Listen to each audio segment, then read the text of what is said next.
जो जगह बानी जगह करीब 4 साल बाद आजाद हो गए। जगह पश्चिम बंगाल में हुगली नदी के किनारे इससे चंदन नगर सिटी जोना के कहल जाला। चंदन नगर है कोलकाता से करीब 35 किलोमीटर दूर। ये जब फ्रेंच कॉलोनी सेटअप भय रहे 1673 ईस्वी में। अब तब से बीच में कुछ साल तक 2 बार ये ब्रिटिश ईस्ट इंडिया कंपनी के भी अंदर आए, लेकिन आजाद भइला के बाद 1951 ईस्वी में एकरा के भारत सरकार के देवे खातिर प्रक्रिया चालू है, जो कि कागज पर उतर के आयल 2 अक्टूबर 1954 के। इस जगह 1673 ईस्वी में स्थापना के बाद धीरे धीरे एगो व्यापारिक स्थल बन के विकसित हो चल गई। गांव लेके कलकत्ता शहर बसैले रहन जॉब चरना, ओसा ही एकरों के 3 गो गांव लेके बसावल गई रहे। एजा रवा घूमब फिरब तो कई गो ऐसा पुरान बिल्डिंग बाड़ी सन जोना में फ्रेंच आर्किटेक्चर के रवा की पूरी तरह से सुंदर झलक मिली। हई जोन हई जगह देखा तानी गंगा के किनारे ई बैठे वाला एगो जगह सराय लेखा बनावल गईल बा। एजा देख सकतानी लोग बैठा था। फ्रेंच वास्तुकला के ई नमूना ई जगह दुर्गा चरण रक्षित के नाम पर बनावल गईल बा, जो चंदन नगर के प्रसिद्ध व्यापारी रहन। उनकरा के चावल, दाल, तीसी, सरसों, कपड़ा, अफीम, नील के व्यापार खातिर देश आ विदेश में जानल जाला। बहुत बड़ा समाजसेवी भी रहन। चंदन नगर में स्कूल, कॉलेज, हॉस्पिटल खोले में उनकर भूमिका बहुत ही महत्वपूर्ण रहे। यही कारण से उनकरा के फ्रांस के सर्वोच्च सम्मान से नवाजल गईल रहे।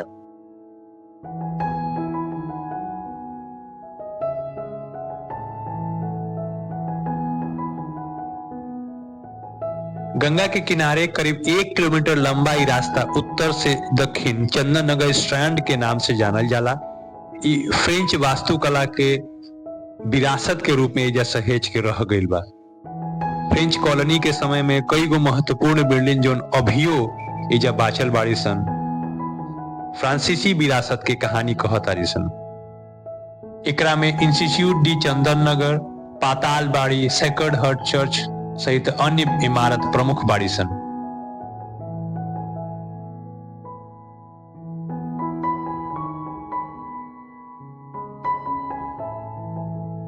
धीरे धीरे हम पहुंच गए चंदन नगर स्टैंड के किनारे स्थित इंस्टीट्यूट डी चंदन नगर, जेकरा के एगो म्यूजियम में बदल दिहल गईल बा। ई जगह फ्रेंच इंडिया के समय के आवासीय या प्रशासनिक भवन रहे। जोसेफ फ्रांसिस डुप्लेक्स सहित एजा के जे भी फ्रेंच गवर्नर जनरल भइल वो एही में रहत रहन जा। एजे से एजा के सारा प्रशासनीय कार्य चलत रहे। ई जगह भारतीय पुरातात्विक सर्वेक्षण के अंतर्गत आवेला। एजा 7000 से ज्यादा फ्रेंच इतिहास और साहित्य के पुस्तक सहेज के राखल गईल बा।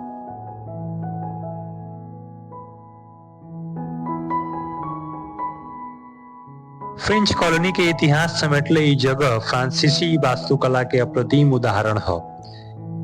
ई जगह के जोसेफ फ्रांसिस डुप्लेक्स के नाम पे डुप्लेक्स पैलेस के नाम से भी जानल जाला। एजा फ्रांसीसी अधिकारी के उपयोग कईल गईल कई गो सामान राखल गईल बा। एकरा अलावा फ्रेंच कॉलोनियल समय के दौरान मिलल अलग अलग समय के मूर्ति, चित्र भी एजा संरक्षित करके राखल गईल बा।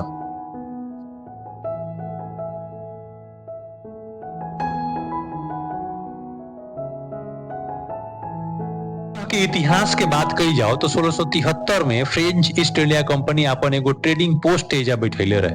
1688 में जोसेफ फ्रांसिस डुप्लेक्स के नेतृत्व में एकर एगो किलाबंदी कईल गई आ धीरे धीरे इस शहर के व्यापारीकरण होखे लागल।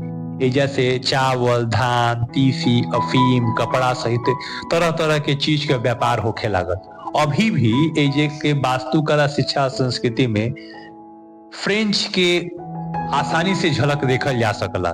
1757 में 7 इयर्स वार में ब्रिटिश एजा कब्जा कर लेलसन, एजा के किलाबंदी तोड़ देलसन। 1763 में फ्रांसीसी कुलीन के फिर से जगह मिल तो गई, लेकिन एजा पहले लेखा बात ना रख गई। 1816 में ट्रीटी ऑफ पेरिस के तहत चंदन नगर फ्रांसीसियन कुली के वापस दे दिहल गए, लेकिन एगो व्यापारिक केंद्र के रूप में एकर ख्याति धीरे धीरे खत्म हो चल गई। हई देखी दीवार पे एगो लिस्ट लगावल गइल बा। इ लिस्ट में फ्रेंच कॉलोनियल काल के समय के अलग अलग फ्रेंच गवर्नर के नाम दिखल गइल बा।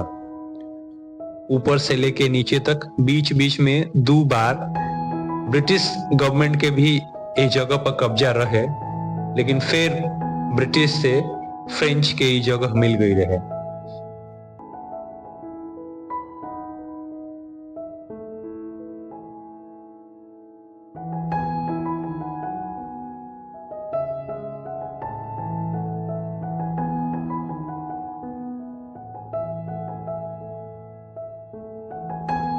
अब रहुआ के हम गवर्नर हाउस के पीछे के हिस्सा दिखाओ तानी। करीब 2 से 3 फुट ऊंच चबूतरा पे बनावल गइल बा। खंभा देखी, लकड़ी के उपयोग देखी, दरवाजा खिड़की बनावे में। लकड़ी के 2 गो कुर्सी एजा लगावल गइल बा जोन अभी तक वही तरह से टिकल बा। गवर्नमेंट हाउस के ठीक पीछे फाउंटेन बा। फाउंटेन के तरफ जाए खातिर 6 तरफ से ईंट के पगडंडी लेखा बनावल गइल बा।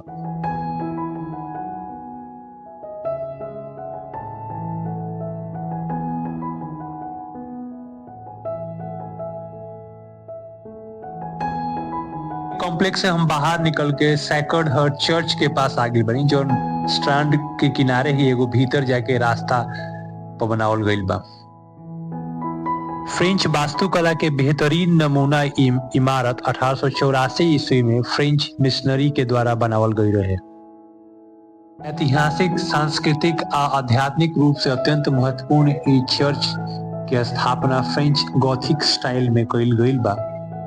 फ्रेंच कॉलोनियल समय में ई चर्च एगो सांस्कृतिक हब के रूप में स्थापित हो गई रहे।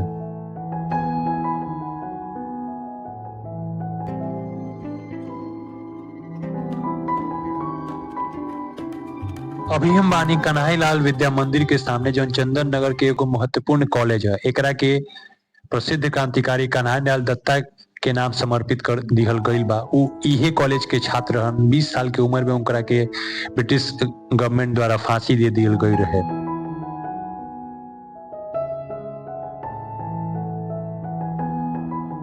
फ्रांसीसी governor general Joseph Francis duplex के नाम पे कॉलेज 1862 में डुप्लेक्स कॉलेज के नाम से बनावल गई रहे। 2017 में पश्चिम बंगाल सरकार एकरा के हेरिटेज बिल्डिंग के अंतर्गत ले आ देले बिया।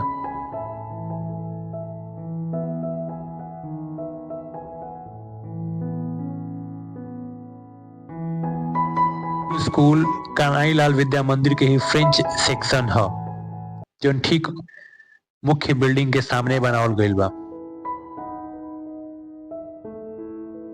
दक्षिण में जब रवा भद्रेश्वर की ओर से आई तो एगो लिबर्टी गेट पड़ी, जौन चंदन नगर के प्रवेश द्वार है दक्षिण से।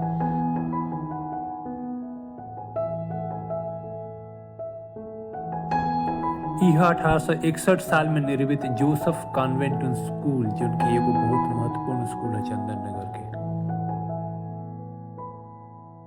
ये building tribunal D Chandan Nagar है, जो अभी चंदन नगर महकमा अदालत के नाम से चलावल जाला। 1878 में ही बनल है।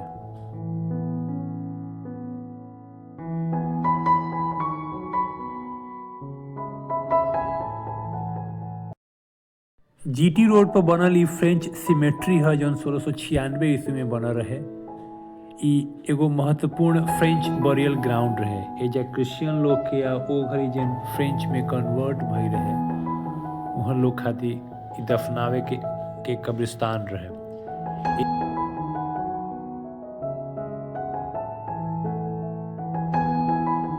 एजा राधानाथ सिकदर के भी कब्र बा, जे माउंट एवरेस्ट के पहली बार ऊंचाई में पले रहन।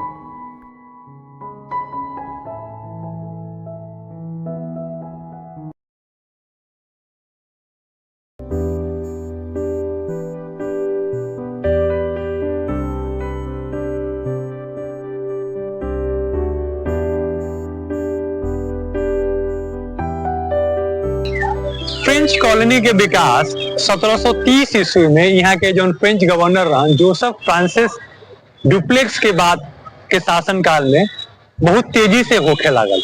उनका शासन काल में 1730 से लेके 1756 तक वो एजा गवर्नर रहन। करीब 2000 अलग अलग तरह के बिल्डिंग बनल छोट बड़।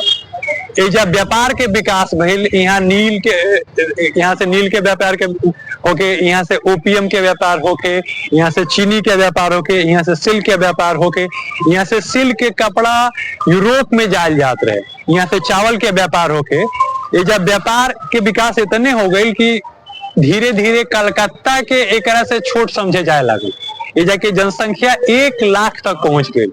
वही समय में सेंट जोसेफ फ्रांसिस डुप्लेक्स के समय में एजा के दीवान भैरहन इंद्रदेव नारायण चौधरी, उनकर योगदान भी चंदन नगर के विकास में बहुत महत्वपूर्ण रहल बा। ऐतिहासिक जगह के वीडियो रवा कैसन लागल हमरा के जरूर बताइब जा। आशा करता नहीं कि रवा लोग एकरा के पसंद करब जा। अगर हमार वीडियो रवा अच्छा लागे तो हमारे चैनल के लाइक सब्सक्राइब आप शेयर जरूर करब जा। हमारा अगला वीडियो में एगो नया जगह, एगो नया ऐतिहासिक धरोहर के साथ रवा लोग से मुलाकात हुई। तब तक खातिर रवा सबके नमस्कार।